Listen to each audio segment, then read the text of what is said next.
Assalamu alaikum мекендештер. Мынакей посольствода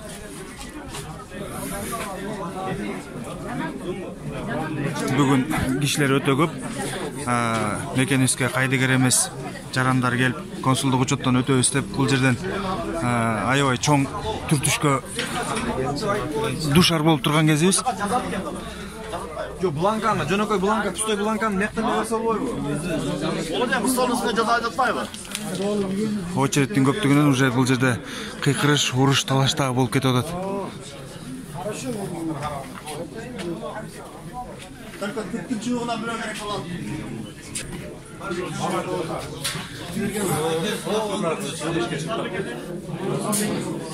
Бул жакта дагы кайдыгер эмес биздин жарандарыбыз келип форма 2 арызын толтуруп шайлоого даярданып турган кези.